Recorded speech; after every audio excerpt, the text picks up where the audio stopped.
right. Well, Mike, welcome to Drunk Comics. Thanks for having me, Adam. I appreciate it. Oh, thank you. What do you want to tell me about yourself tonight? That was a weird way to ask that question. Well, I'm a Sagittarius. Long Beach. My name is Mike. I am from New York City.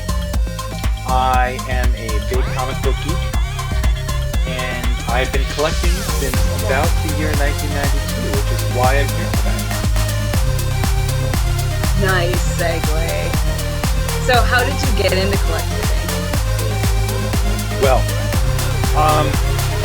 92 was the year that the death of Superman happened, and it was announced in a lot of newspapers and publications that this was going to happen. And so I collected some Marvel and Image Comics and stuff like that. And then once it was, I don't know, it seemed like it was very interesting because I mean, obviously I'd never really been a big follower of Superman, other than the fact that like I liked the movie and I found out through some freaking project I did. It was on the that I was born on the day the movie came out. Were you really?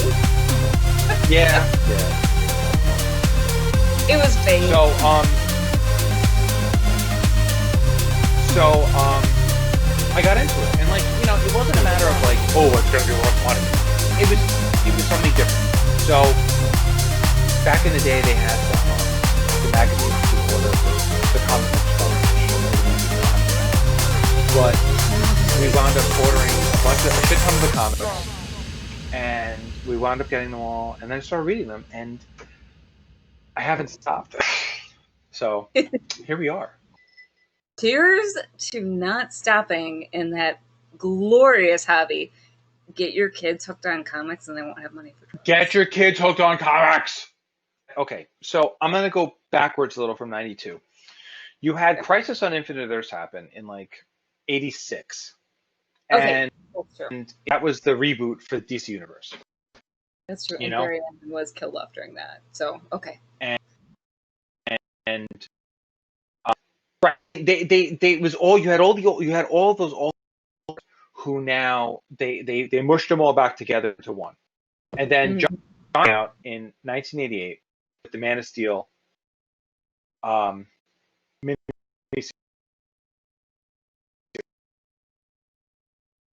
And he stopped because Byrne felt like his character wasn't representing and stuff.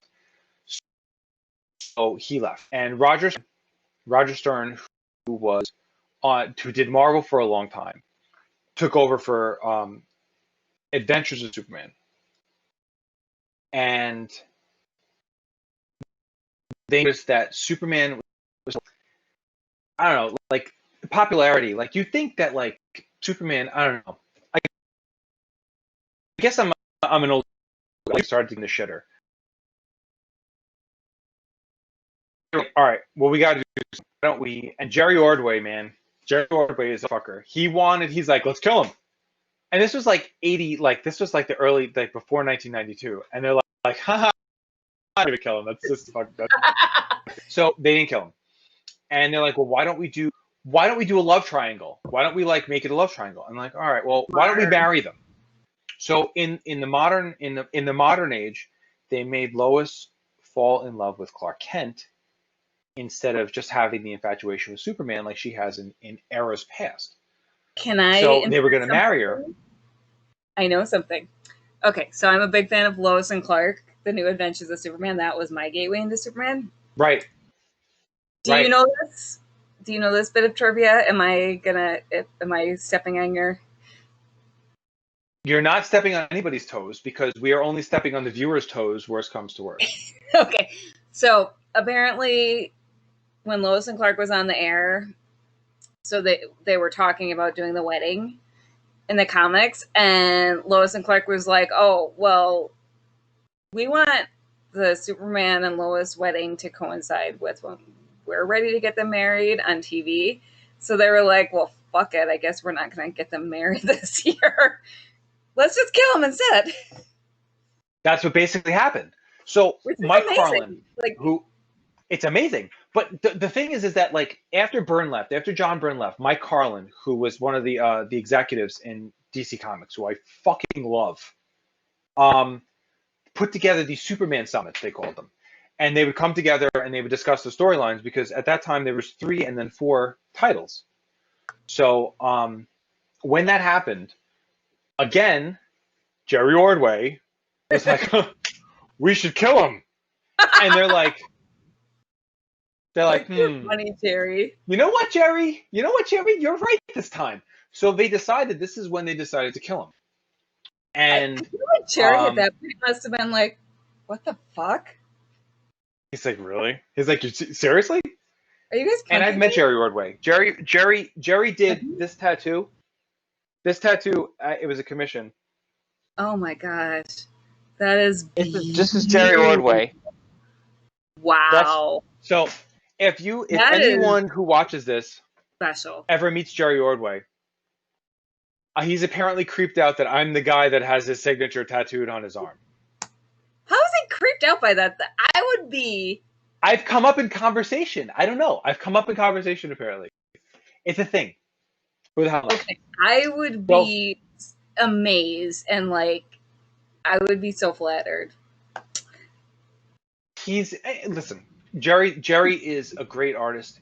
That time in DC for me personally was what I consider like the golden age of comics for me. You had Dan Jurgens, Carl Kessel. Later on, it was Tom Grummett, John Bogdanoff, who I was very friendly with his family for a long effing time. I have commissions from him on my wall that way. A ton of people. Roger Stern, who I said before, like this was like to me, and a guest that's coming on my show, On the Shelf, the series on YouTube. He actually has all of the. He's gotten commissions for the death and return of Superman, like all new shit that he did. He drew a mural out. He sketched a mural out, this effing guy, and had all these artists from the golden age, what I consider to be the golden age. What happened was that Carlin actually was the one who kind of called him Doomsday, because when they had their dry erase board and he wrote like Doomsday for Superman on it, they're like, Doomsday for Superman. So they did it. Dan Jurgens was really the one who he drew a shit ton of sketches of like monsters and shit, and they decided that what one he went with was like the one they liked. So now it comes to it, and it starts in Man of Steel 18,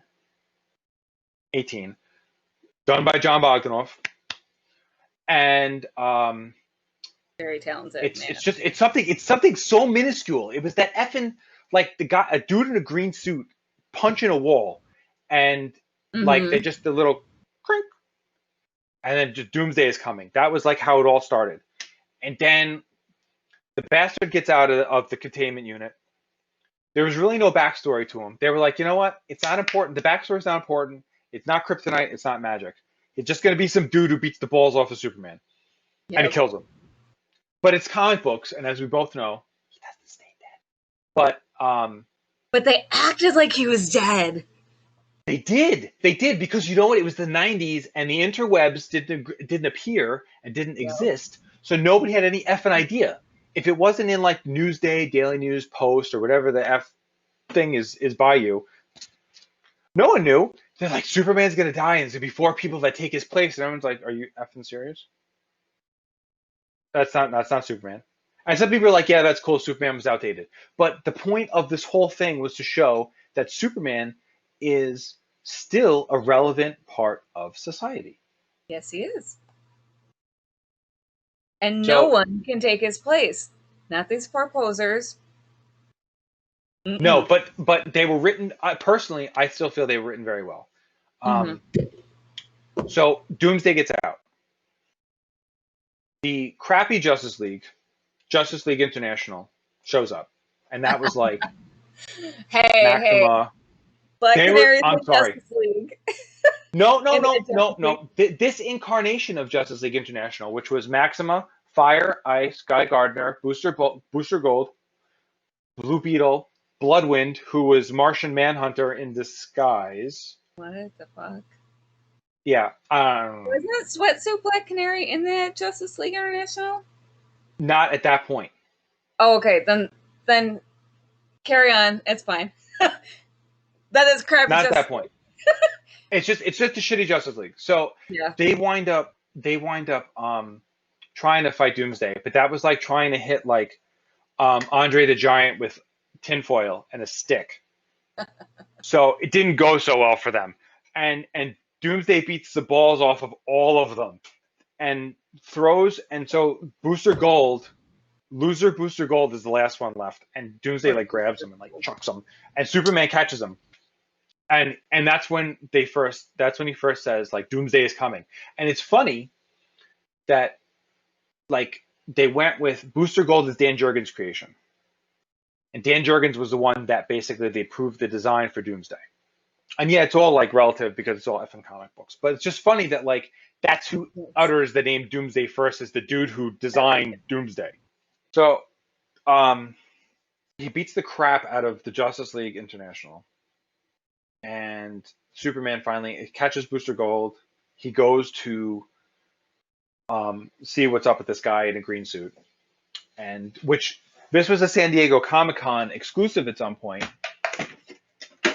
Was this bad boy. Beautiful. See? Also, that is really nice. Look at how things effing. Oh my god. Hey, look, you can see my ring light. Ring lights are really good, by the way. So, Doomsday punches him, and the Doomsday punches him, and there's one of the comics, and it's where Superman's like, and he punches him in the gut, and he doesn't have the protrusions yet, and he takes it, and Superman's like, huh. Then Doomsday kicks him in the stomach and effing knocks him into a house. Ouch. Yeah, womp womp. So they fight a bit. Some of the shitty Justice League International people come back, and like Doomsday still kicks the crap. Justice League. Well, like, you know, people wondered. People asked that. They're like, where the hell was Wonder Woman, Batman, the Flash, even Aquaman, who at that time was crappy? Where the hell were these people? There's no answer. Busy, I guess. Like, I guess they were busy, but Batman, people are like, oh, well, Batman was busy getting his back broken. Well, that's a lie, because he shows up in the funeral for a friend with Tim Drake. So that's bullshit. So I think we just had better things to do. Busy being cool. So Superman. All right. So the Superman at some point figures out that this guy could potentially hurt him because he's faster. He's not fast. He's as fast. He's as strong. Obviously, later on, we find out through a miniseries, Hunter Prey, that Doomsday was of Kryptonian in nature. Was a clone, was a baby that was killed thousands and thousands of times. So sad. To the point like where like it was forced into evolution and forced to adapt, and obviously then came to hate Kryptonians. So that's why when for good reason. I mean, so when they wind up finding out that you know, when he crashes after, I believe Darkseid winds up putting him in the. Oh no, it's a long thing. What the hell is the guy's name? This wasn't Metron. It was not important. So he gets wound up putting in the he gets imprisoned, which is how he winds up on Earth, and he winds up getting stuck on the Earth for a long time, which is how he gets out. And then, of course, the first thing he does is seek out a Kryptonian, and he hates him, so he beats the crap out of him. And they get closer and they get closer and closer to Metropolis. Other of these shitty international leaguers wind up trying to stop him still. Maxima, who is probably at this point, I liked Maxima. You would think that it would have been Bloodwind because they said in modern times that Martian Manhunter is as strong as Superman, Yes. but a match can kick his ass. But whatever. So Maxima and Superman they're fighting with them. They wind up tussling, and at one point Match thing is Maxima bullshit. f's up and she hits a gas station and they blow up and shit. And so he gets closer and closer to the point where now Lex Luthor Jr., who wasn't Lex Luthor Jr., who was really Lex, Whole thing. who they cloned into the body, but then he made himself sound Australian and they gave him long red hair, and he was been banging Supergirl, who was really not, who was like a reimagining of Supergirl because she was Supergirl from a pocket universe who was really called Matrix.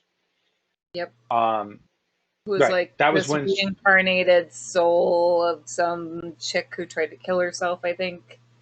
Well, that was what they did in the later Supergirl miniseries, in the later Supergirl issues. What happened is that originally Superman, um, when he had gone into exile, when he went into space, goes into this pocket universe and finds the pocket universe equivalents of Zod, Ursa, and Nan. And there's a Supergirl on this Earth, but she's not really Supergirl. She was basically made by scientists, and she's basically like a pile of Play-Doh, and she mimics the powers of Supergirl. This was like the introduction of Supergirl into the modern universe. Superman kills these three Kryptonians with their kryptonite, their version of kryptonite, which then F's him up in the head later on in that series, but brings back Matrix, who saves Supergirl, and she functions as the temporarily modern age Supergirl.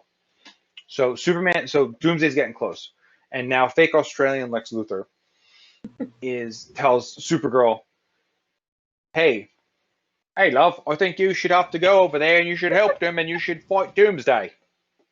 And she's like, "Okay, Lex, I'll do it because we're having sex." And yeah, Doomsday gets her in one punch, turns her back into silly putty in one punch. Ouch. Wah wah. So it's sad though, because like you take a good character like Supergirl and you turn her into the equivalent of like, you know, like I said, Play-Doh or silly putty. She had good characterization, but it doesn't take much to defeat her. That's super depressing. Which is why it was better that in later years they wind up doing, like you said, the reincarnated soul part and blah blah blah, etc., which was at least better. At least now in the modern age they brought her back into being Cal's cousin, Right. which is more good or better. So all right, Supergirl is back into a puddle of goo. Superman has now recovered from getting his ass kicked with Maxima 60 miles outside of Metropolis. Jonathan and Martha are watching all this shit go down on television, his parents, because they're still alive in this continuity. Which I love. I love continuities with Jonathan and Martha are both alive. Which was fixed in the current continuity with the whole Watchmen, Superman, DC thing. Thank you, So Watchmen. it's at this point now, because back in one of the other towns, when all the energy-based superheroes all went at Doomsday at once, they burned away the green suit, showing, The horror underneath. everything. So You're like, now, ooh. when they're in Metropolis and he punches them, everything hurts, everything bleeds, everything f's him up, which is very surprising to him. So they're going back and forth, going back and forth. Everyone is, you got Lois up top in the helicopter with Jimmy, which is funny because it kind of mirrors. I mean, some parts like, did you see the last, the Death and Return of Superman, the two animated movies? So good. I liked it. I did too. I thought they were really good. They hit a lot of the points from the comic books, but Yeah. with trying to keep it in that modern cartoon universe. Yep. So it was good. I definitely appreciated it.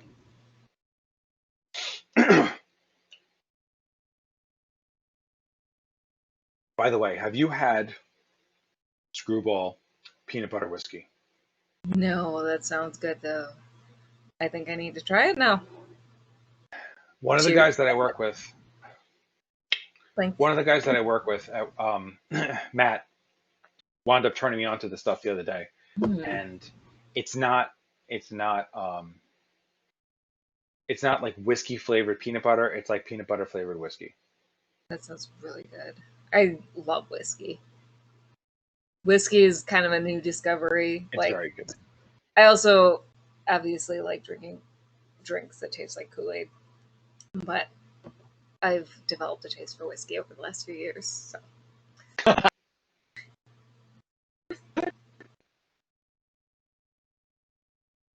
It's good.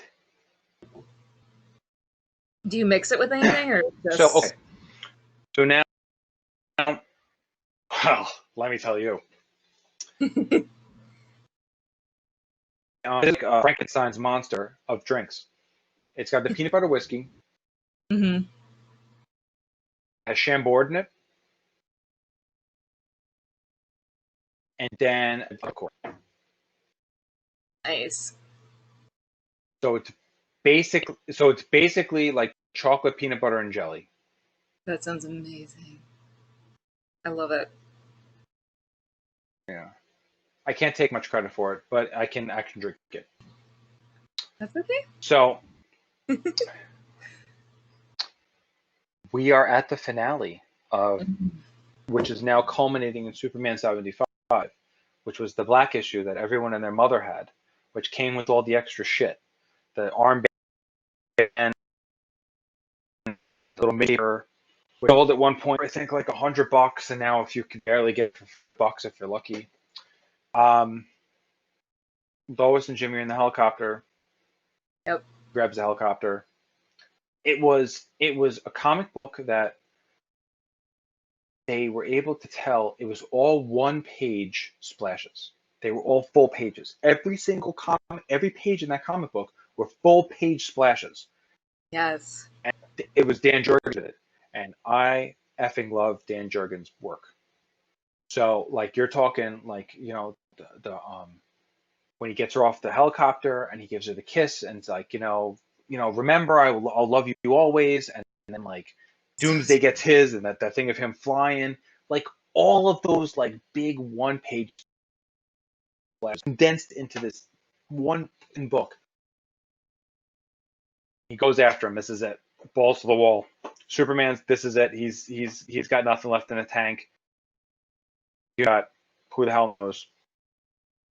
Fight. Doomsday got the heat vision. This isn't like the Batman versus Superman. Doomsday ain't got no heat vision.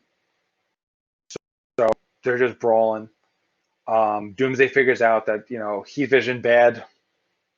So it doesn't Yep. happen. He gets in close, so he can't use it anymore. They go in for the punch. They go in for the big punch.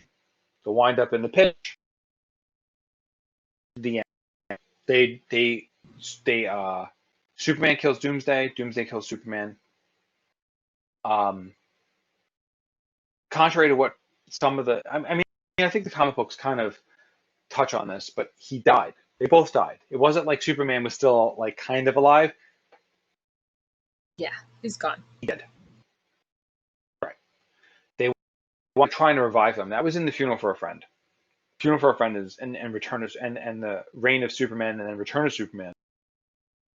That's a whole other episode. Oh yeah. To be continued, But maybe. Possibly. it ends obviously with the be continued. If anyone wants us to be continued, then we continue it. But it ends with that Put your iconic comments down scene there if of you want it to be continued. Lois crying and Superman dead. We should totally do that. Right here. And then the cape on the stick. and then the end. So iconic. That artwork is so iconic. But that's what got me into it. But that was it, man. And you know, in later years, people look at it like it was the effing Dukes of Hazzard. People look at it like Don Dukes of Hazzard's awesome. John Schneider and Tom Wopat jumping cars, it's fucking awesome. And then look back on it and they're like, well, I guess it was okay. People now look back at the Death of Superman and they piss on it. And No. I never looked at it that way. It was done by the writers, Warner Brothers notwithstanding, because they wanted to hold off on the wedding, to show that Superman still meant something to the world. Yes. Mm-hmm. That's why when they did the graphic novel, they didn't name it Death of Superman, Funeral for a Friend. They called it A World Without Superman. Because it was that important. It was that much of a big deal. It was groundbreaking at the time. Like, it was... Okay, comics was not that big of a deal at the time, and all of a sudden it was making front page news. So, yeah, I'm sorry. No, it was a big deal. Anyone who's like, no, it was a big deal. Shut up. You weren't there. You're all babies. Shut up. That's an old lady. Because I remember, I know. I wasn't even reading comics at the time, and I remember the media hubbub, which I'm outing myself as and new to comics, but it's okay. I'm not new to superheroes. I'm new to comics because I was scared. This is my confession. I was scared to go into a comic shop.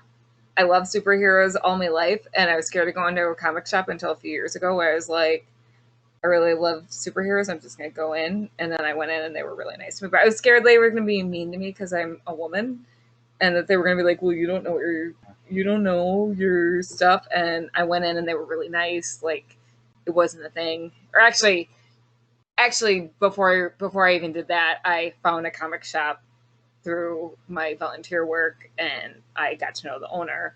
So I felt comfortable there. And then from there, I got to know comics so well that I felt comfortable enough to go into any comic shop, and if they question my credentials, I could be like, okay, we can do this. Right.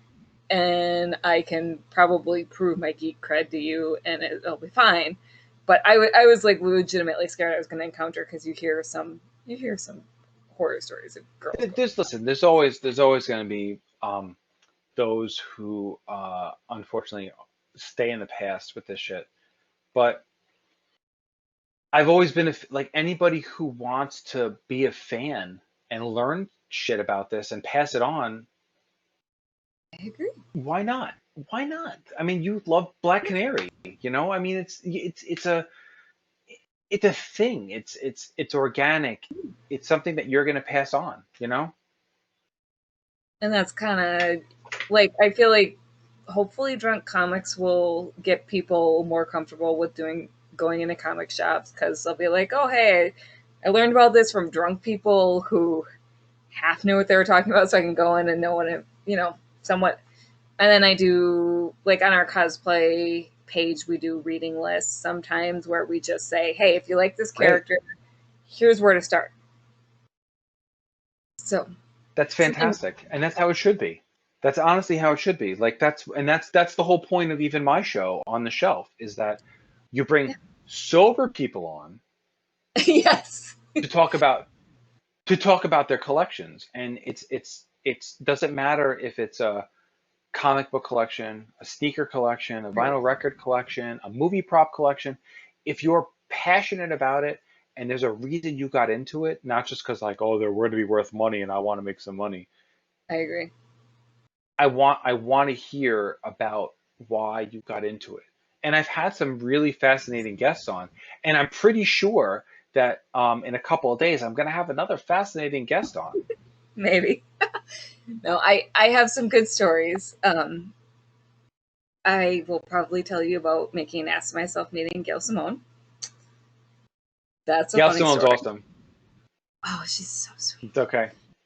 The story of meeting her. Oh, she was so sweet. The story of meeting her is very funny. Spoiler alert. We'll get into that. We're gonna talk about that. But so when I went Ladies and to gentlemen, Kelly Getner is going to be on episode 7 of On the Shelf. So probably yes, today is the 31st. yep. Is there 31 days in January? July? So yeah, Oh, but the July, first week. yeah, I wish it was fucking January at this point. January of She's going 21. Kelly, whichever direction she's going to be when this video comes out, Mhm. is going to be guest number 7 on the Shelf. So Mhm. you should watch that because we're going to talk about Gail Simone and we're going to talk about her love of Black Canary and Yes, all that other good stuff. spoilers. Yes, thank you so much for being on the show. This was very enjoyable. Cheers again with what's left of our drinks. This was Chin delightful. chin. You will have to come back. I would be happy to come back. Absolutely, we have more to talk about for sure. Yeah, at least Funeral for a Friend and Death and Return of Superman at least. Uh huh.